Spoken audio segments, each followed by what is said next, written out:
दोस्तों, साल में जब भी रमजान का महीना आता है तो इफ्तार पार्टीज का सिलसिला शुरू हो जाता है। देश भर में बहुत सी इफ्तार पार्टीज होती हैं, लेकिन एक पार्टी की चर्चा रमजान के एक महीने बाद तक होती है और मीडिया में उससे जुड़ी खबरें आती ही रहती हैं। ये इफ्तार पार्टी है बाबा सिद्दीकी की। बाबा सिद्दीकी की इफ्तार पार्टी के बारे में हम पिछले कई सालों से सुन रहे हैं। दोस्तों, हमने बाबा सिद्दीकी के बारे में पढ़ा और जाना कि आखिर ये बंदा है क्या चीज जो बड़े बड़े नेता अभिनेताओं की इफ्तार पार्टी की इसके सामने चर्चा ही नहीं होती, और इसकी इफ्तार पार्टी की चर्चा एक महीने बाद तक होती है। आजकल फिर से बाबा सिद्दीकी की इफ्तार पार्टी की चर्चा मीडिया में चारों तरफ फैली हुई है और आने वाले कुछ दिनों में ये चर्चा यूं ही बनी रहेगी। लेकिन सवाल आता है, क्यों? क्या महाराष्ट्र में और कोई नेता या अभिनेता नहीं है जो इफ्तार पार्टी के बहाने बॉलीवुड के भांडों का जमावड़ा लगा सके? ऐसा तो नहीं है कि बॉलीवुड के कलाकार बाबा सिद्दीकी की गोद में बैठकर ही इफ्तारी खाते हैं। इन सारे सवालों के जवाब ढूंढने की कोशिश करेंगे आज की इस वीडियो में। लेकिन पहले जान लेते हैं इस बाबा सिद्दीकी के बारे में कि ये बंदा है कौन। बाबा सिद्दीकी मूल रूप से बिहार का रहने वाला है। बाबा का जन्म हुआ था 13 सितंबर 1966 को पटना, बिहार में। बाबा एक बहुत ही गरीब परिवार से संबंध रखता था। इनके पिता एक वॉच मेकर थे और गली गली जाकर घड़ियां बनाते थे, लेकिन बिहार में उनकी कमाई इतनी नहीं हो पाती थी कि वो अपने बच्चों का, अपने परिवार का पेट पाल सकें। इसलिए बाबा के जन्म के 2 साल बाद ही इनके पिता परिवार समेत मुंबई आ गए और यहीं पर घड़ियां बनाने का काम करने लगे। बाबा का एक बड़ा भाई और एक बहन भी है। बाबा जब थोड़े बड़े हुए तो अपने पिता के साथ इन्होंने भी घड़ियों का काम करना शुरू कर दिया था अपने फादर के साथ। पढ़ाई के दौरान राजनीति में इंटरेस्ट होने लगा और 1977 में NSUI के मेंबर बन गए। ये वो समय था दोस्तों जब मुंबई में दाऊद इब्राहिम नाम के एक गुंडे ने अपना आतंक मचाना शुरू ही किया था। दाऊद ने 1977 के आसपास करीम लाला से सीधी दुश्मनी मोल ले ली थी और मुंबई में अपनी पहचान बनानी शुरू कर दी थी। 1977 में NSUI ज्वाइन करने के बाद बाबा 1980 में युवा कांग्रेस के महासचिव बन गए और 1982 में युवा कांग्रेस के अध्यक्ष। इसके तुरंत बाद म्युनिसिपल कॉर्पोरेशन में एंट्री हो गई और पांव जमाने लगे और 2 बार अध्यक्ष बने। यहाँ रहकर बाबा ने अपना कद इतना बड़ा बना दिया दोस्तों कि 1999 में बांद्रा वेस्ट से उन्होंने MLA का चुनाव लड़ा और कांग्रेस पार्टी के MLA बन गए। इसके बाद 2004 और फिर 2009 में भी इसी सीट से ये MLA बने और एक दबंग नेता की छवि बना ली। साल 2004 से 2008 तक ये महाराष्ट्र की सत्ता में मंत्री भी रहे। आज की डेट में बांद्रा वेस्ट से बाबा का बेटा जीशान सिद्दीकी विधायक है। ये बाबा सिद्दीकी का वो परिचय जो आप कहीं भी पढ़ सकते हैं, सुन सकते हैं। लेकिन जो लोग मुंबई की राजनीति के थोड़े से भी जानकार हैं, वहाँ बहुत सारी प्राचीन कथाएं फेमस हैं। प्राचीन कथाएं यानी कि कुछ आप कह सकते हैं अफवाहें हैं। बाबा के बारे में काफी सारी बातें होती हैं जो गूगल पर आपको कहीं पढ़ने को नहीं मिलेगी। बाबा के बारे में कहा जाता है कि इनकी राजनीतिक शुरुआत बांद्रा से हुई और बांद्रा में ही ज्यादातर फिल्मी हस्तियां रहती हैं। जिस समय ये राजनीति में पैर जमाने की कोशिश कर रहे थे और इनका थोड़ा बहुत नाम भी हो गया था, तो इनकी जान पहचान हुई पुरानी फिल्मों के एक्टर दिलीप कुमार से। दिलीप कुमार वैसे तो बहुत बड़ा नाम है, लेकिन उनके बारे में ये भी अफवाह है कि वो पाकिस्तान के समर्थक और जासूस थे और दाऊद से भी उनका खासा याराना था। खैर, इन्हीं अफवाहों में ये भी बात है कि दिलीप कुमार ने बाबा को दाऊद इब्राहिम से मिलवाया और दाऊद से दोस्ती करने के बाद बाबा का राजनीतिक कद कांग्रेस में दिनों दिन बढ़ता चला गया।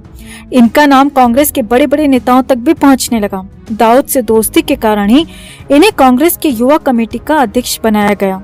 उसी दौरान बाबा की दोस्ती हुई सुनील दत्त से और सुनील दत्त के बाद संजय दत्त से दोस्ती हुई। संजय दत्त के बारे में भी ये अफवाह उड़ती रही है कि उसका दाऊद के साथ या बाकी अंडरवर्ल्ड डॉन के साथ आज भी संबंध है।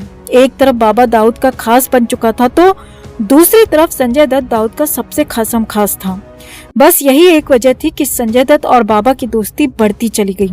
संजय दत्त ने बाबा की दोस्ती करवाई सलमान खान से। सलमान के बारे में भी अफवाह उड़ती रही है कि ये भी अंडरवर्ल्ड का खासम खास है और बॉलीवुड में अंडरवर्ल्ड के गुर्गे के रूप में काम करता है। इसके बाद बाबा MLA बना और उसका कद बढ़ता चला गया और मंत्री बनने के बाद तो बाबा किसी CM से कम पावर नहीं रखता था। कहा जाता है कि बाबा दाऊद का इतना ज्यादा खास बन गया था कि उसके सामने संजय दत्त भी कुछ नहीं था। यही वजह रही कि दाऊद के महाराष्ट्र में जितने भी काले धंधे होते थे वो सारे बाबा की मदद से ही होने लगे। दाऊद पाकिस्तान और दुबई में बैठकर मुंबई और पूरे बॉलीवुड पर राज करता रहा। ड्रग्स, हथियारों की तस्करी, एक्सटॉर्शन मनी लेना, हफ्ता वसूली और मानव तस्करी, ये सारे काले धंधे दाऊद पाकिस्तान से बैठा बैठा ऑपरेट करने लगा।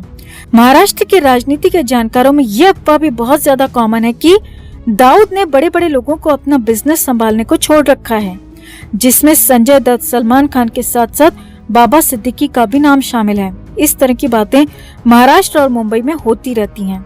सच्चाई क्या है वो आप अपने विवेक से खुद डिसाइड करें दोस्तों। कहा जाता है कि बॉलीवुड के कलाकारों से एक्सटॉर्शन मनी लेने से ड्रग्स की सप्लाई तक का काम बाबा खुद अपने सामने कराते हैं। दाऊद के सारे धंधों की जिम्मेदारी बाबा के कंधों पर आई तो बाबा का रुतबा बढ़ता चला गया और बाबा मुंबई का सबसे पावरफुल इंसान कहलाया जाने लगा। इसी के साथ सिर्फ बॉलीवुड ही नहीं बल्कि महाराष्ट्र की राजनीति में भी बाबा का दबदबा इतना ज्यादा हो गया था कि बड़े बड़े नेताओं की औकात नहीं होती थी कि बाबा को सामने से कोई सवाल कर सके, क्योंकि बाबा के हाथ में दाऊद इब्राहिम जैसा बड़ा डॉन था। कहा तो ये भी जाता है कि दाऊद के ड्रग्स को बाबा बॉलीवुड में खपाने के साथ बॉलीवुड के कलाकारों से एक्सटॉर्शन मनी लेने की जिम्मेदारी खुद बाबा पर थी। यही कारण था कि बॉलीवुड में बाबा सिद्दीकी की तूती बोलने लगी। एक समय ऐसा भी था जब बॉलीवुड में छोटी बड़ी 50 से ज्यादा इफ्तार पार्टीज रखी जाती थी, लेकिन जब से बाबा ने इफ्तार पार्टी रखनी शुरू की है तब से वो सारी पार्टियां अपने आप बंद हो गयी।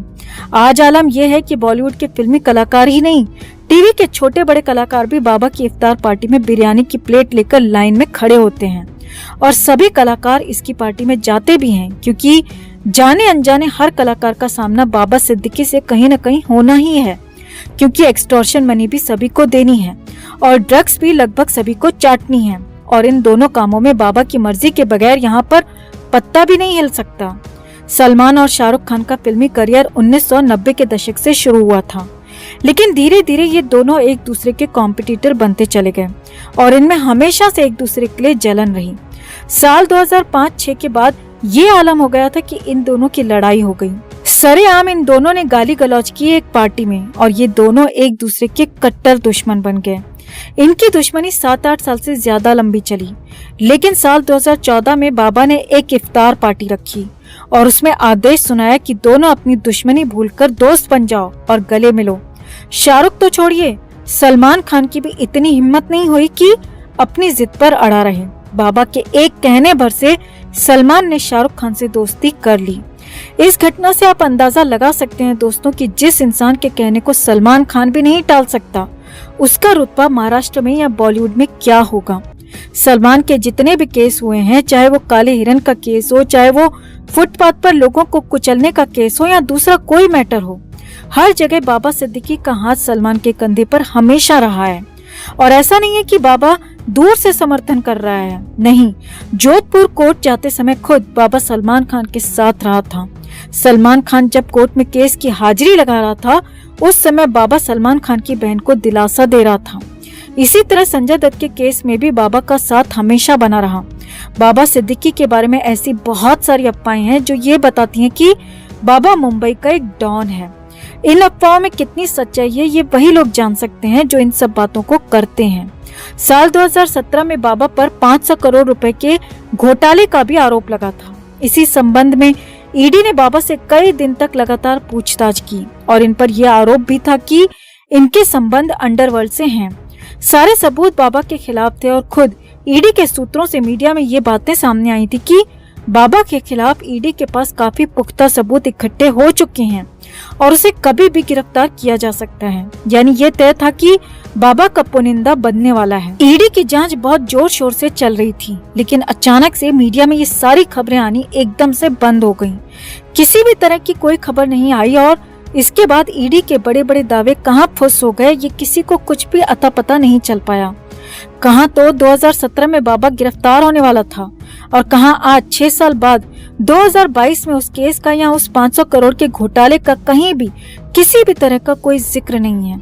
अब आप कांग्रेस पार्टी को गाली दे सकते हैं कि कांग्रेस पार्टी के जो नेता हैं वो इसी तरह के होते हैं। तो उससे पहले हम आपको बता दें दोस्तों कि 2014 से 2019 तक भाजपा के देवेंद्र फडणवीस महाराष्ट्र के सीएम थे और ये जो घोटाला हुआ था, ये जो घोटाले की बात मीडिया में आई थी या ये जो ईडी की जांच हुई थी, ये 2017 में हुई थी, यानी भाजपा के शासनकाल में। वैसे एक अफवाह ये भी है कि बाबा और उसका जो बेटा है बॉलीवुड या टीवी इंडस्ट्री की किसी भी खूबसूरत एक्ट्रेस को ओयो रूम दिखाए बगैर नहीं छोड़ते हैं, क्योंकि हर एक एक्ट्रेस को कहीं न कहीं इन दोनों से मुखातिब होना ही पड़ता है। वैसे बाबा सिद्दीकी के रुतबे का अंदाजा आप इस बात से भी लगा सकते हैं कि अगर बाबा ने किसी कलाकार को, किसी बिजनेसमैन को या किसी नेता को पार्टी में आने का न्योता भेजा है तो उस कलाकार की या उस इंसान की इतनी हैसियत नहीं है कि वो इस इफ्तार पार्टी में आने को मना कर सके। सलमान खान, शाहरुख खान, अरबाज, सोहेल, तमन्ना भाटिया, शिल्पा शेट्टी, शहनाज गिल, आयुष शर्मा, अर्पिता खान, या अगर टीवी एक्ट्रेस की बात की जाए तो सना खान, जय भानुशाली, रश्मि देसाई, कृष्णा अभिषेक, प्रतीक सहजपाल, मोनालिसा, अंकिता लोखंडे, निक्की तंबोली, आरती सिंह, ये ऐसे टीवी एक्टर्स हैं जो पार्टी में मौजूद होते हैं। और तो और हरना संधू जो 2021 की मिस यूनिवर्स रह चुकी है, वो भी बाबा सिद्दीकी की पार्टी में शामिल हुई थी। बाबा सिद्दीकी के बारे में और उनके अंडरवर्ल्ड से संबंधों के बारे में काफी कुछ कहा जाता है। इस तरह की अफवाहें या अटकलबाजी मुंबई नगरी में आम है। ये कितनी सही है या कितनी गलत है, ये आप लोग अपने विवेक से फैसला लें दोस्तों।